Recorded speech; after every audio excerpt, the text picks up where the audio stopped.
আজকে সকালে আর উনি আর ঘুম থেকে ওঠে নাই, বুঝছেন নি? উনি আল্লাহর ডাকে সাড়া দিয়ে ওই পারে চলে গেছে, বুঝছেন নি? উনি আর বেঁচে নাই।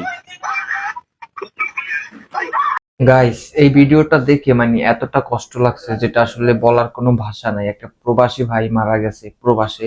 তো বাড়িতে যখন খবর দিল মানে ভিডিওটা দেখে আমি চোখে মানে পানি ধরে রাখতে পারিনি, এমন একটা অবস্থা। আপনারা দেখেন তাহলে বুঝতে পারবেন আসলে একটা প্রবাসীর মৃত্যু হলে তার ফ্যামিলির আহাজারিটা কত ভয়ঙ্কর হয়। আসসালামু আলাইকুম ভাবি, ভালো আছেন? আলহামদুলিল্লাহ। কি হয়েছে সামনে আব্বু? সানোয়ার ভাই, আপনার কি হয়েছে? খাওয়া দাওয়া খাইছেন আপনারা?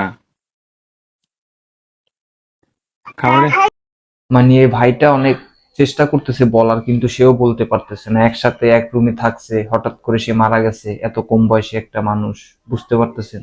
সিগান কিছু হয়েছে? কিছু হয় নাই।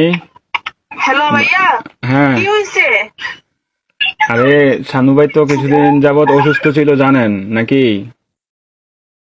হ্যাঁ, কি হয়েছে?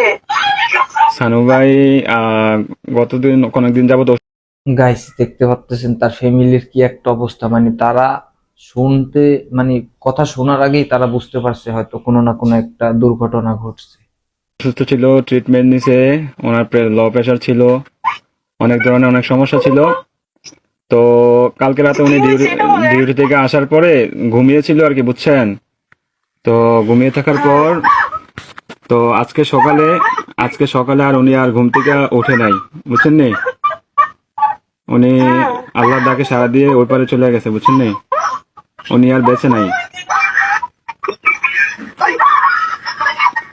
বুঝছেন? ও প্লিজ ভাবি, প্লিজ শান্ত হন, কান্নাকাটি করেন না প্লিজ। আপনার ছেলেটাকে একটু সান্ত্বনা দেন, আপনার ছেলেটাকে একটু সান্ত্বনা দেন।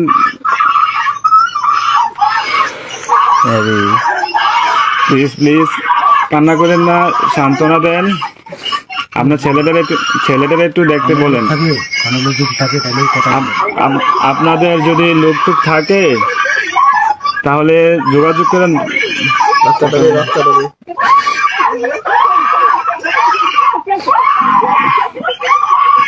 ও আল্লাহ,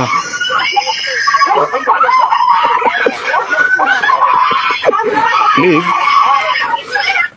সবাই শান্ত হন, প্লিজ সবাই শান্ত হন, প্লিজ সবাই শান্ত হন, প্লিজ।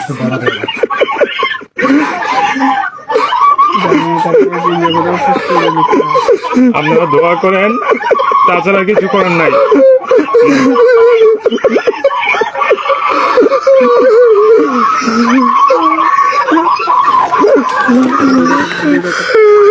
আসলে ভাগ্যের চাকা ঘুরানোর জন্য সে বিদেশে গেছিল, কিন্তু সেখানে তার ভাগ্যের চাকা নাই, জীবনের চাকাই সেখানে থেমে গেছে।